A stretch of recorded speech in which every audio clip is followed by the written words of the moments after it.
समुत्पादयत् सुतान्। सूत जी महाराज कहते हैं, शौनकादि मुनियों,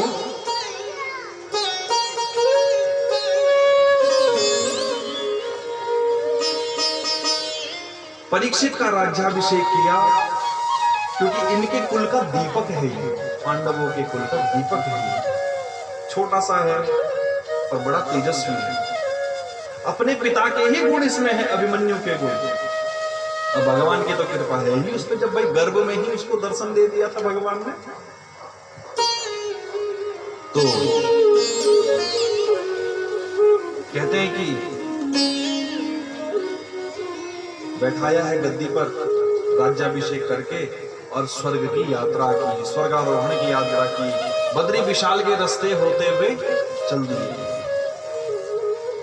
एक एक करके महाभारत में बड़ी लंबी कथा है, एक एक करके शरीर छूटते गए। कुत्ता भी गया था, कहते हैं कि आगे को बड़ा लंबा प्रसंग। पर ये समझ लो, अपने अपने लोग को जो जहां जहां से आया था सब चले गए। विदुर जी भी चले गए। अब इधर परीक्षित ब्राह्मणों के सानिध्य में राजपाट संभालने लगा। बहुत अच्छी तरीके से संभालता है। राजा का मतलब ये कोई है कि एक बार चुनाव जीते उसका दोबारा दिखना ही नहीं है।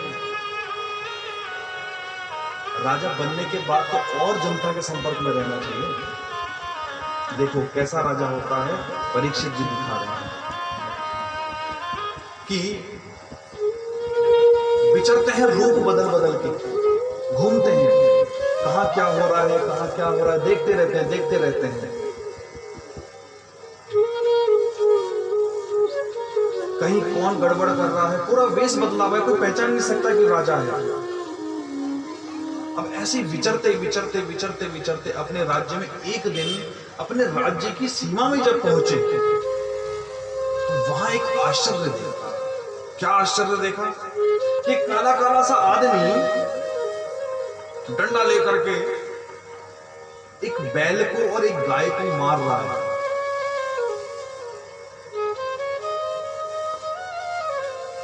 बैल को मार रहा है और उसका 3 पैर नहीं है, एक ही पैर पे खड़ा हुआ है।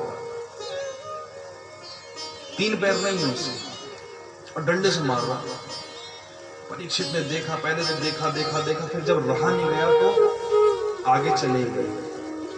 सूत जी कहते हैं, तत्र गो मिथुनम राजा हल्यमानं ननाथ दंडहस्तं च विशलम ददृशे निकुलांचनम। मार रहा है, पूछा, ए दुष्ट तू है कौन जिनको मार रहा है? और आप लोग कौन है कि जो मार खा रहे हो? क्योंकि दिव्यता लग रही है, एक पैर का सांड, गाय रो रही है, क्या चक्कर है? वो बैल के रूप में तो धर्म ही था और बैल के रूप में पृथ्वी ही, गाय के रूप में पृथ्वी ही थी।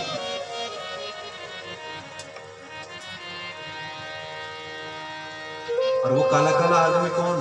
कलयुग था। कलयुग लग चुका था उस टाइम पर। द्वापर भगवान के जाते ही द्वापर खत्म हुआ और कलयुग लग गया। अब कलयुग ने सबसे पहले गाय पे और धर्म पे और इस पे पृथ्वी पर प्रहार शुरू करा। उल्टे सुलटे काम शुरू हुए।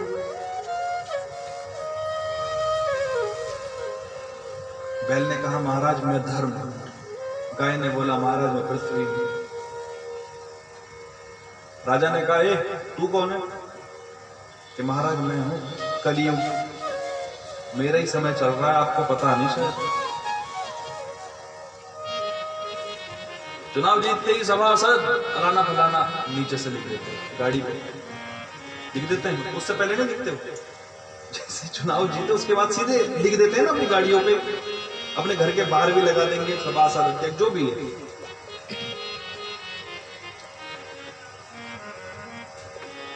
ऐसे उसने बोला कलयुग हूं मैं, आपको पता नहीं मेरा राज चल रहा है यहाँ पे। अच्छा तू है कलयुग, तू यहाँ मेरे राज्य के अंदर एंट्री कैसे कर गया? राज्य के अंदर एंट्री, अरे हमारा ही राज चल रहा है, आपको पता नहीं है? द्वापर खत्म हो गया, कलयुग, हर जगह मेरा राज है।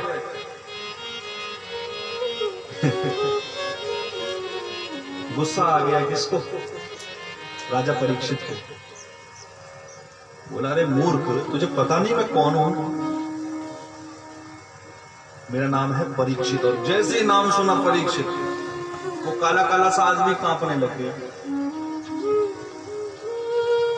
तलवार निकाल दी, बोला अभी तुझे खत्म करता हूं। तूने कैसे गाय और बैल पे हाथ लगा दिया? तू धर्म में प्रहार करता है। जैसे तलवार निकाली तुरंत शरणागत हो गया। और क्षत्रिय धर्म कहता है जो आपकी शरण में आ जाए, एक बार भी उसको दंडित करके भले छोड़ दो, पर आप उसको मार नहीं सकते। अब शरण में आ गया। और कलयुग महाचालाक, कलयुग बहुत चालाक।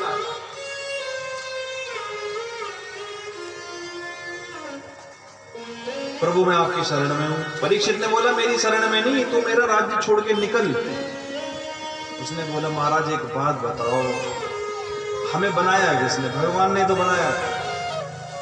अब हम कलयुग है, हमारा प्रभाव अगर आपको गलत लग रहा है तो मेरी इसमें कोई गलती है क्या? भगवान ने तो हमें हमारा निर्माण किया। अब देखो अपनी बातों में कैसे उलझाया राजा को। अब समस्त पृथ्वी पर कलयुग छाएगा और आपके राज्य में नहीं छाएगा, ऐसे कैसे हो सकता है? तो नियम है। जब द्वापर त्रेता सतयुग सब जगह छा सकते हैं, तो मेरी भी क्या वो है?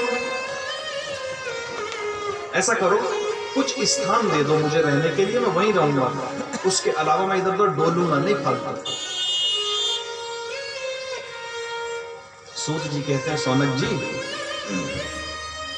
अभ्यर्थितस्तदा तस्मै स्थानानि कलये ददौ द्यूतं पानं श्रियसूना यत्रा धर्मश्चतुर्विधौ पुनश्च याचमानाय जातरूपमदात् प्रभु ततो नितं वदन्तां प्रजो वेदं च पंचम। जब हाथ जोड़ के मांगे तो राजा ने कहा चल ठीक है, तुझे कुछ जगह में रहने के लिए दे देगा। घर बता रहे हैं कलयुग के, सुन लो ध्यान से।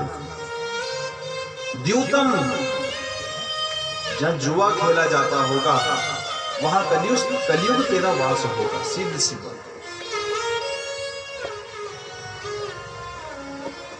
जुआ का मतलब पता है क्या होता है? आज जुए का मतलब क्या होता है बताओ? लोग, आम लोग ये समझते हैं जहां पत्ते खेले जाते हैं ना, वहां जुआ होता है। समझ गए?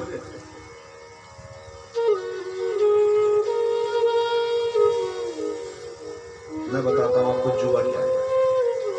आजकल अगर आप ना, आजकल बच्चे क्या करते हैं, छोटे छोटे बच्चे, जैसे हम भी खेलते थे छोटे में, फुटबॉल का मैच या क्रिकेट का मैच खेलने जा रहे हैं, एक ही क्षेत्र में 2 टीम बना ली, हाँ भाई जो जीतेगा इतने पैसे मिलेंगे, आपस में कर लो। जुआ है।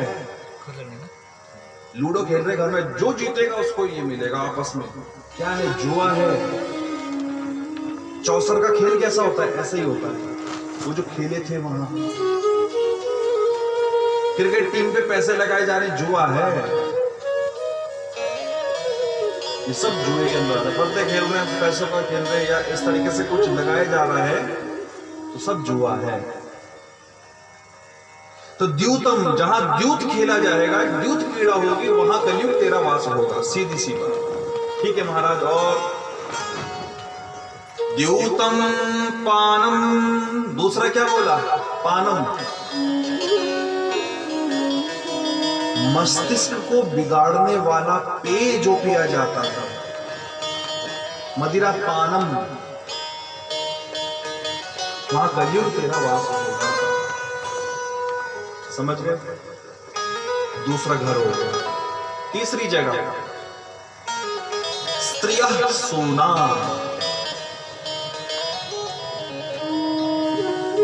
जहां पे व्यभिचार होगा वहां कलयुग तेरा वास होगा। जहां पर अधर्म होगा, हिंसा होगी, अर्थात घर में लड़ाई करते हो आपस में तो झगड़ते हैं ना, मारपीट होती है, वहां कलयुग तेरा वास होगा। जहां स्त्रियों का अपमान होगा वहां कलयुग तेरा वास होगा। याद रखना, यत्र नार्यस्तु पूज्यन्ते रमन्ते तत्र देवता। जहां स्त्रियों का सम्मान होता है, स्त्रियों की पूजा ऐसे नहीं करनी चाहिए फोटो लगा करके लगे हुए आरती उतारना। स्त्रियों की पूजा ऐसे नहीं होती। ब्राह्मण की पूजा कैसे होती है? लगे हुए आरती उतारने में ऐसे होती है। ब्राह्मणों की, स्त्रियों की पूजा सम्मान देकर के होती है, यही इनकी पूजा है। और इनकी मृत्यु का है, मार करके अपमान कर दो, उनकी मृत्यु है, समझ लो। मृत्यु का आपने अपमान भी कर दिया तो मृत्यु के समय की तरह आपको पाप लगेगा। जो पाप मारने पर लगता है वो पाप लगेगा, और सम्मान कर दिया तो पुण्य भी उसी हिसाब का लगेगा। तो जहां हिंसा होती है वहां कलयुग तेरा वास होगा। 4 स्थान बता डाले।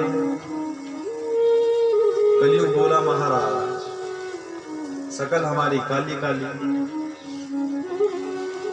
सकल ठीक ना हो तो सकल जैसी हो उसके अनुरूप ही व्यवहार करते हैं आजकल लोग।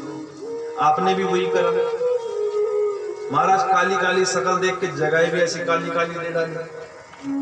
अब आपका घर हो, मान लो सारे कमरे गंदे हो, कोई आएगा बैठेगा क्या? बट ड्राइंग रूम तो ठीक होना चाहिए। सोफे वोफे लगा के बढ़िया पेंट करके एलईडी लगा करके जो भी लगा रखा हो सामने, अच्छा सा एक कमरा तो होना चाहिए मेहमान को बैठाने के लिए। उसने बोला महाराज शकल देख करके सब कुछ काला काला दे दिया, इतना गंदा घर, कम से कम एक जगह तो अच्छी दे दो। अब परीक्षित को घुमाने लग गया। सूत जी कहते हैं पुनश्च फिर दोबारा याचमानाय जात रूप मदात प्रभु ततो नितम मदम कामम रजौ वैरम च पंचमम। कहा कि स्वर्ण में तेरा वास होगा। कैसे सोने में वास? स्वर्ण, ये कैसे सोने में तेरा वास होगा? अधर्म से कमाया हुआ जो होगा, जिसको अधर्म के द्वारा, अनीति के द्वारा कमाया जाता है, उस सोने में तेरा वास।